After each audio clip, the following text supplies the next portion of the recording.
For hundreds of years, this part of the world dominated the rest of the planet. The people who lived there invented things that literally changed the course of history, from paper to the compass to the printing press and even gunpowder.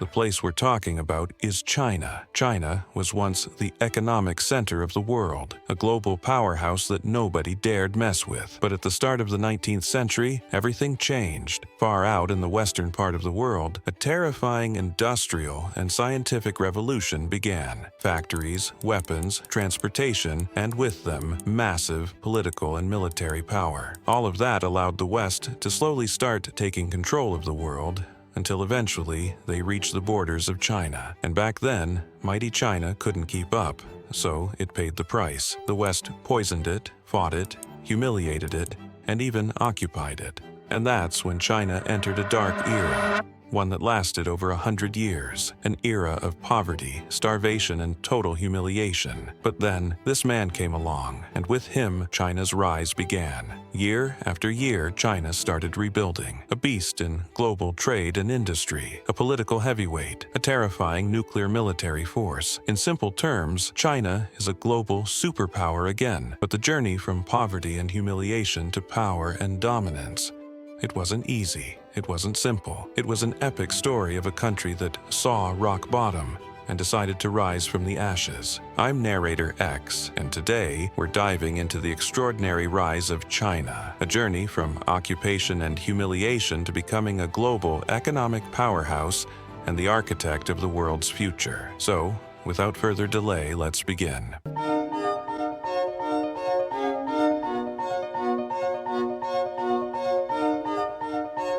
Okay, to truly understand China's rise, we'd need about 20 to 30 hours of video, because we're talking about a civilization with one of the longest and richest histories on Earth. But to keep things focused, let's pick a starting point, the year 1800. At that time, China was still a massive empire ruled by the Qing dynasty, and while it wasn't at the absolute height of its ancient power, China was still a strong and influential economic force. After all, this was the country that gave the world paper, a simple invention that literally transformed human history. The Chinese also invented printing, the compass, and gunpowder. They were master traders too, dominating trade in silk, which for centuries was considered a state secret. Anyone caught smuggling silkworms out of China, executed. They also traded tea, paper, medicines, and many other goods that made China a central hub of global commerce. But there was one major flaw. China had almost no modern military power to protect its people or its trade. Why? The short answer is, China liked to stay isolated. The empire was traditional,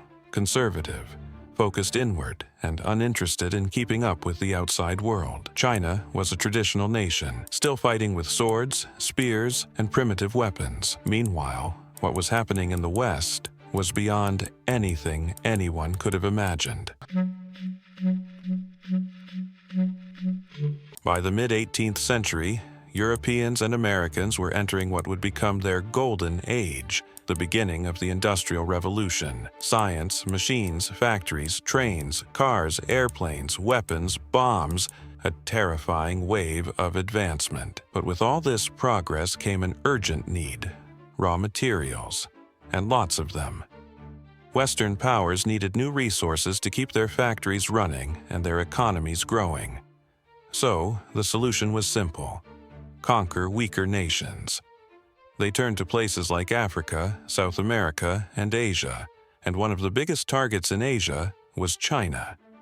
Now remember, China was a strong economic and trading power, but militarily it was weak.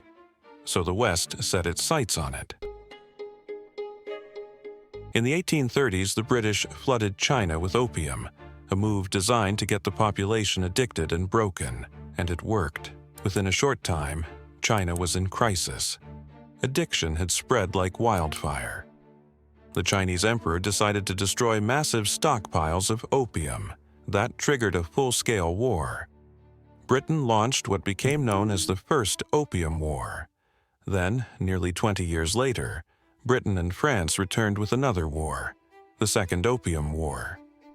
Through both wars, Britain systematically attacked China, militarily, economically, and culturally. They even occupied Hong Kong.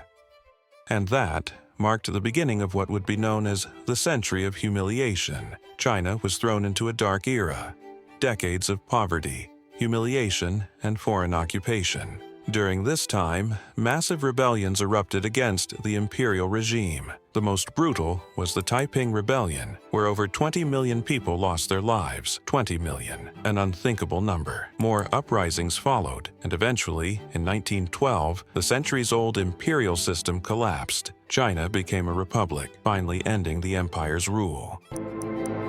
But despite everything, the Chinese people remained trapped in poverty, humiliation, and division. Let's fast forward a bit to the early 1920s. World War I had just ended, and the world had changed dramatically. Empires collapsed, and new nations emerged. Among them was the Soviet Union, a massive superpower born out of a long and bloody revolution. Just south of this new empire was China. At the time, China was still in ruins. Poverty had reached unimaginable levels, and slowly, Chinese citizens began to absorb the ideas coming from the Soviet Union, ideas centered on justice for workers, peasants, and the oppressed. In other words, China was beginning to embrace communism. China's relationship with communism truly began in mid-1919 with a group of young revolutionaries. Among them was a schoolteacher named Mao Zedong. That name's important, remember it. These young rebels launched a revolution against the Chinese government, tired of the corruption, the poverty, and the foreign occupation. And at the same time, the communist revolution in Russia was gaining momentum. Their philosophy began resonating with more and more people in China. And from this, the Chinese Communist Party was born. In its early days, the Communist Party was just like any other political group.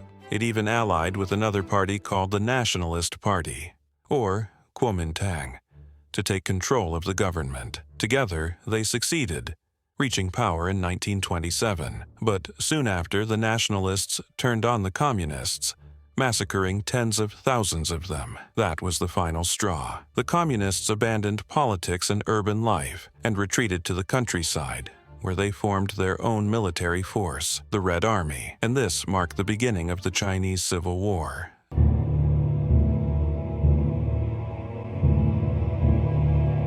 Now, we won't dive too deep into the details of that war, because honestly, it would take an entire episode to cover. What you need to know is this: after nearly 20 years of brutal conflict, the nationalists fled to the island of Taiwan, where they established their own separate government, and the communists, led by Mao, emerged victorious. They took full control of China and officially established the People's Republic of China. From that moment on, everything changed. China became a communist socialist state. That meant everything, from land to factories to companies, was now owned by the government. The people worked for the state and were paid by the state. No one was rich.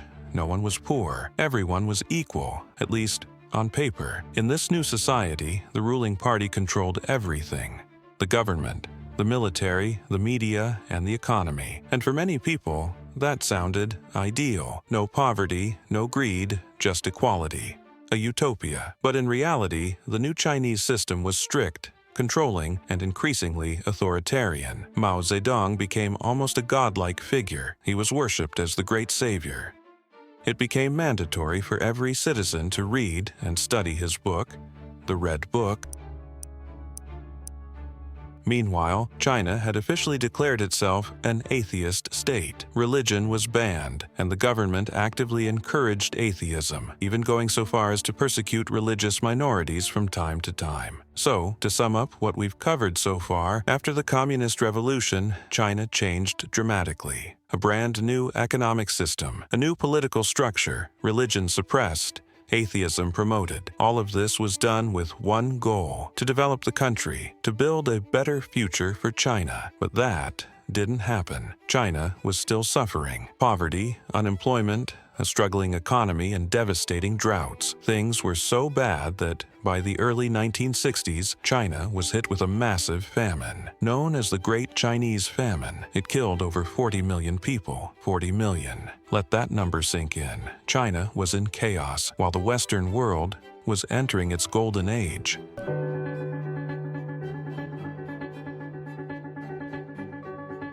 After World War II, the United States, the war's biggest victor, created an entirely new global economic order. They pegged the dollar to gold and made the US dollar the world's reserve currency. They established the International Monetary Fund and the World Bank, and essentially reshaped the global economy. Look up the Bretton Woods Agreement if you want to dive deeper. It was that agreement that cemented capitalism as the world's dominant economic model. Capitalism, in its simplest form, means this: anyone can own whatever they want. Land, factories, farms, homes, it's all open to private ownership. And at the same time, citizens are free to start businesses, trade, and make as much money as they want, with little interference from the government. In return, they pay high taxes. To put it simply, capitalism was the exact opposite of socialism. In socialism, the government controls the economy, owning the land, the industries, and redistributing wealth to the people. But in capitalism, it's the people who run the economy, and the government just collects its share. This system, capitalism, was a major reason behind America's growth and prosperity. And after World War II, it worked wonders in war-torn countries like Germany, France, and Japan. It was, in many ways, an economic miracle. So, who's watching all of this from the sidelines? Socialist countries like China. But China, as we've seen, was collapsing well into the 1960s. Famine, unemployment, poverty. And yet, even as the capitalist system was proving itself successful, China refused to adopt it. The government remained firm. The economy must stay in the hands of the state. But that mindset would finally begin to shift after the death of Mao Zedong.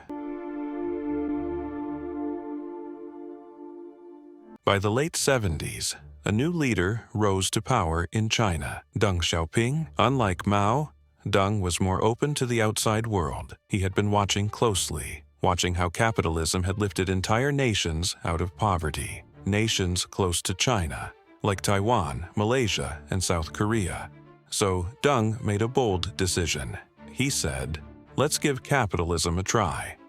But he wasn't about to flip the entire system overnight. After all, China was still a one-party communist state. Instead, he decided to run a small experiment, a very limited trial. That trial? It took place in a tiny fishing village in southern China, right along the border with British-controlled Hong Kong. The village was called Shenzhen. Back then, in the late 70s, Shenzhen had a population of just 30,000 people. Deng designated it as a special economic zone, a place where capitalism could operate freely, where foreign companies could invest, trade, and build. And what happened next was nothing short of a miracle. Shenzhen exploded with growth. That tiny village became a sprawling megacity, home to more than 17 million people today. Once a quiet fishing town, now a global tech capital. The headquarters of giants like Huawei and DJI are based there, and Shenzhen is often called China's Silicon Valley.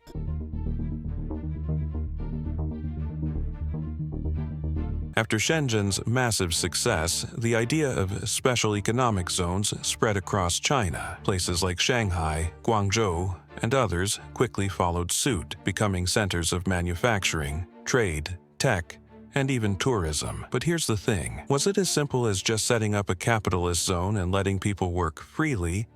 Of course not. This economic rise came from years of effort, driven by bold decisions from the Chinese government. They opened up the country to global markets, they invited foreign investment, and they created policies that had never even been imaginable under Mao. And China, it was the perfect playground for international businesses. Cheap labor, hundreds of millions of workers, minimal regulations. It was everything a big corporation could dream of. And by the early 1990s, China exploded. It literally became the factory of the world, and to this day, made in China is stamped on a massive portion of everything we use daily. By the early 2000s, poverty in China had dropped by nearly 90% compared to the 1970s. The Chinese economy had become one of the strongest on Earth, and naturally, China began to look outward, just like Europe had done back in the day. But China didn't conquer nations or steal their resources. They didn't send armies or take lands. Instead, they used something far more powerful: soft power. Since the early 2000s, Chinese culture has gone global. Chinese dramas, Chinese cinema, think Jackie Chan. Who hasn't watched a Jackie Chan movie? China began promoting its culture and its language. Even though Mandarin is one of the most difficult languages on Earth, today, over 100 million people speak Chinese, and they're not from China. One of the key elements of China's soft power is sports. China officially declared to the world that it was on the path to becoming a global superpower with the legendary opening ceremony of the 2008 Beijing Olympics. It was a dazzling display of soft power, one people still talk about today. But not everything about China's rise came through culture and diplomacy. In just a few decades, China built one of the largest and most terrifying military forces in the world, with over 2 million soldiers, the largest standing army on Earth. Add to that a massive arsenal of tanks, missiles, aircraft, and nuclear warheads, and you start to understand why China's military presence is taken seriously by every nation on the planet. China is now a global powerhouse, a country that rose from the ashes, built an enormous economy, a formidable military, and spread its culture across the world. But things don't always stay positive. Take a look at this chart. It shows China's economic growth since the year 2000. The numbers were extraordinary: 8%, 9%, even up to 14% growth. But around 2012, that growth began to slow down. Why? Well, there are natural reasons. The country had already developed significantly, so high growth rates were harder to maintain. But there were also deeper issues, like the population problem. Because of China's one-child policy, the number of young people began to drop, a serious issue for a country trying to sustain economic growth. So the Chinese government started looking for a solution outside of China, and that led them to Africa. As China's growth slowed, it began investing heavily in African nations, countries with large populations, untapped resources, and a deep need for infrastructure. While the U.S. was focused on the Middle East and its wars, China turned its eyes toward Africa, not through colonization, but through calculated economic strategy. Billions of dollars were poured into building roads, railways, ports, airports, schools, hospitals, and factories in nearly every African country. In return, China secured access to natural resources, political influence, and perhaps most importantly, a massive new market for Chinese products. Now, you might be thinking, well, this sounds like a win-win. Africa gets development and China gets growth. What's the problem? Here's the catch. These weren't gifts, these were loans. And China knew many of these countries wouldn't be able to pay them back. So when they defaulted, China took over key assets, like ports or infrastructure projects, in exchange. It's a strategy many call debt trap diplomacy. To be clear, I'm not criticizing China. This is what global powers do, and compared to what other empires have done in the past, China's playbook looks tame. But still, it's a form of control, and it shows just how powerful China has become on the global stage. And that is the story of China. The story of a nation that once led the world in science and invention. That was humiliated, occupied and broken for over a century, that tried to rise and failed, then tried again and failed, then tried again and this time succeeded. In just a few decades it became a superpower, one the whole world watches closely, even the United States. Thank you so much for watching. This is a video I've always wanted to make because China's story is honestly inspiring. I highly recommend you read more about it. What I shared today is just the surface. China's history, struggles, and rise are filled with complex, fascinating details. But I hope you enjoyed this one. If you did, please make sure to leave a like, subscribe to the channel, turn on notifications, and definitely check out our previous videos and stick around for the next ones. Because what's coming is going to be powerful.